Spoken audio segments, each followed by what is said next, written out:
in all these signature issues for this Congress, the health care bill, the cap and trade, the card check, and the stimulus, issues that Mr. Murphy took direction from Speaker Pelosi. We need to add 1/5 piece to this. And this is one that goes beyond any kind of direction from Speaker Pelosi. It has to do with his own decision on how much money he was going to spend promoting himself and his campaign. The issue we're talking about here are the mailers and the robocalls that Mr. Murphy has visited upon the district with our money, with our taxpayer money. Now, there's nothing illegal about that. Mr. Murphy can do this. I mean, but the issue is judgment. For somebody who says he's a fiscal conservative, you look at the Channel 6 special. Channel 6 did a special back in early May when Mr. Murphy was about halfway through going through this program of mailers and robocalls.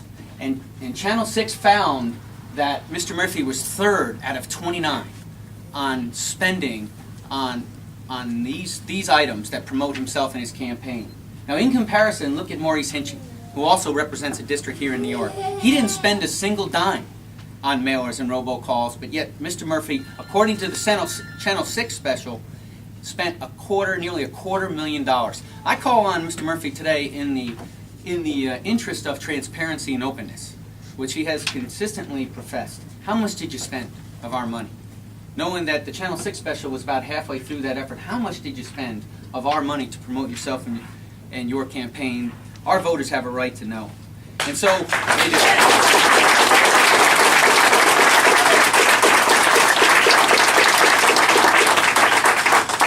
I think it's important because we have to hold our representative accountable for his actions. He says he's a fiscal conservative, but time and time again, his actions don't reflect what he says. And the last piece on this is that for the first time since 1974, we have no budget.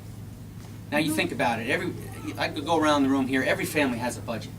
You have to plan how much you're going to make and how much you're going to spend. This is the first time since 1974 we do not have a budget. And in the words of Congressman Spratt from South Carolina, a Democrat, he said, if you have no budget, you can't govern. And that's the point here, is that we have no leadership at a time that we desperately need leadership. We have no budget and we have no leadership. And without a budget, we have no plan to create jobs and no plan to balance the budget. And that's got to change. Our campaign.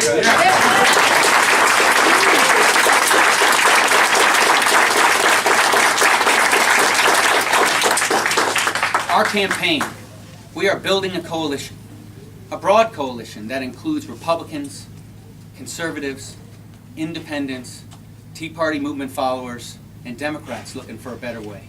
We're forming a coalition, and that coalition is aimed at restoring our republic. And it's aimed at those 3 broad goals that I outlined just moments ago. And we welcome all of those like-minded souls who recognize the fact that we need a new direction. We welcome them to our campaign. And you know, today, I'm calling on Scott Murphy. I'm calling on him to appear with me in joint town hall debate style throughout the 10 counties in this district.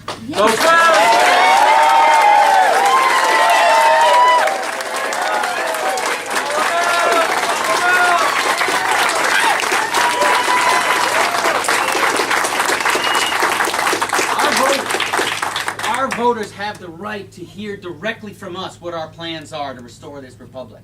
And so in the month of August, while the Congress is recessed, Scott Murphy should join me in town hall meetings across these 10 counties so that we can go directly to the voters and explain our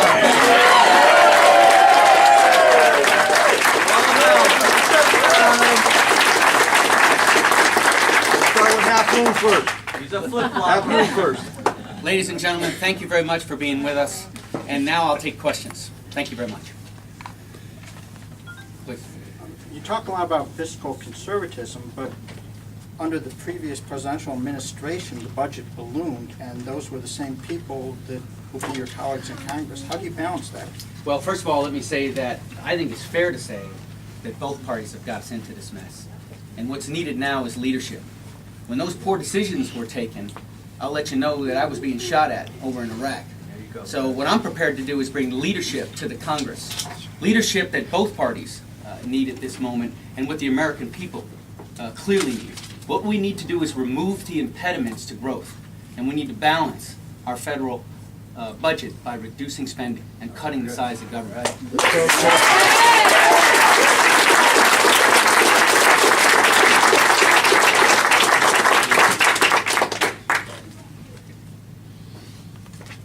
Any other questions?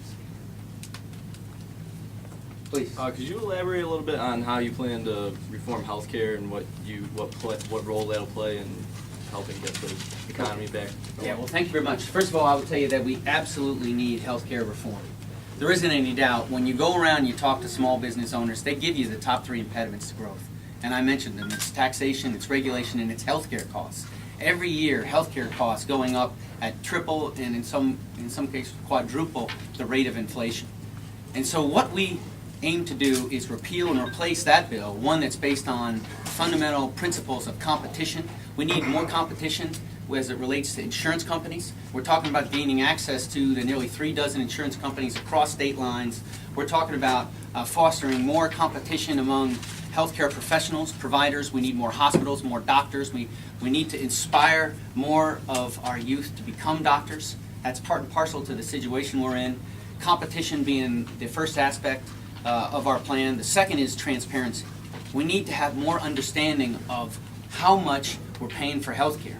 Too often, the American people only find out after they go to the doctor in the form of the correspondence that comes from an insurance company that tells them how much their copay is and how much the insurance company is paying. What we need is more understanding before we go to the doctor in cases when we have advance notice of how much a particular procedure is going to cost. So what we're talking about is access to the internet and understanding the price ranges from the various providers throughout the region. And then what we also need is tort reform. We've got to have more stability in our system. In states that have done